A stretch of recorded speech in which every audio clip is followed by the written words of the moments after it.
আন্তর্জাতিক বিনিয়োগ সম্মেলনের অংশ হিসেবে চট্টগ্রামে যুক্তরাষ্ট্র, চীন, জাপান, দক্ষিণ কোরিয়া সহ ৪০ দেশের ৬০ জনের বেশি প্রতিনিধি দল এসেছে। এ বিষয়ে আরও জানাতে চট্টগ্রাম থেকে আমাদের সাথে যুক্ত আছেন সহকর্মী আব্দুল্লাহ রাকিব। রাকিব, এই বিদেশি বিনিয়োগকারীদের সফরে আসলে কোন বিষয়গুলোতে গুরুত্ব দেওয়া হয়েছে বেশি?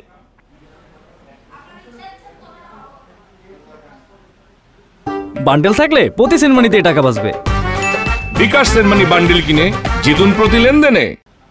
বিগত এক দশক ধরে চট্টগ্রাম বিশেষ করে চট্টগ্রামের যে বিশেষ অর্থনৈতিক অঞ্চল যে মিরসরায় অবস্থিত সেটি যে কর্মযোগ্য গড়ে তোলা হয়েছে এবং বিনিয়োগের জন্য অর্থাৎ কারখানা স্থাপনের জন্য, কারখানা গড়ে তোলার জন্য যে বিদ্যমান পরিবেশ পরিষেবা সহ অন্যান্য যে বিষয়গুলো তৈরি করা হয়েছে সেই বিষয়গুলোই আজকে কোরিয়ান ইপিজেডের সকালে দেখার পরে তারা দুপুরে যখন এখানে আসেন এখানে যে ৩০,০০০ একর জায়গা জুড়ে যে বিশেষ অর্থনৈতিক অঞ্চল গড়ে তোলা হয়েছে, বলা হচ্ছে বাংলাদেশের সর্ববৃহৎ অর্থনৈতিক অঞ্চল এবং সেখানকার যে পরিবেশ এবং বিশেষ করে জ্বালানি, পানি সহ অন্যান্য যে সেবা সমূহ এখানকার অর্থাৎ বাংলাদেশ উন্নয়ন কর্তৃপক্ষ যে সেবাগুলো দিয়ে থাকছেন তারা সেগুলো দেখিয়েছেন এবং এখানে যে ১১টি প্রতিষ্ঠান ইতিমধ্যেই উৎপাদনে চলে এসেছে সেটিও তারা সচক্ষে দেখেছেন।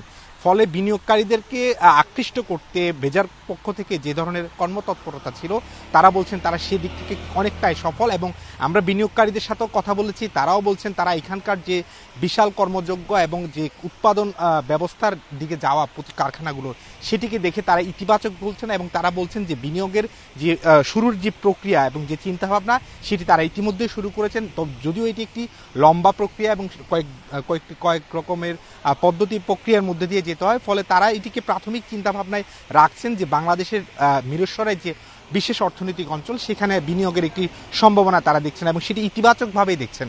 তবে এখানকার যারা বিনিয়োগকারীরা রয়েছেন বা বিদেশি বিনিয়োগকারীরা রয়েছেন তারা একটি কথা বলছেন যে এখানকার যারা কারখানা প্রতিস্থাপন করছেন সেখানে যেহেতু এটি সমুদ্রের কোল ঘেঁষে এবং সেখানে দক্ষ শ্রমিকের একটি সংকট তারা দেখছেন। তো যদিও এখানকার বেজার কর্তৃপক্ষ তারা বলছেন যে সেটি শ্রমিকদেরকে দক্ষ করে তোলার ক্ষেত্রে তাদের দিক থেকে এবং শ্রমিকদের এখানকার ১৬ লক্ষ শ্রমিকের যে যোগান পুরো এই ৩০,০০০ একর জুড়ে অর্থনৈতিক অঞ্চলে সেটিও তারা যোগান দেওয়ার চেষ্টা করবেন এবং বিনিয়োগকারীদেরকে তারা সে আশাবাদী দিয়েছেন।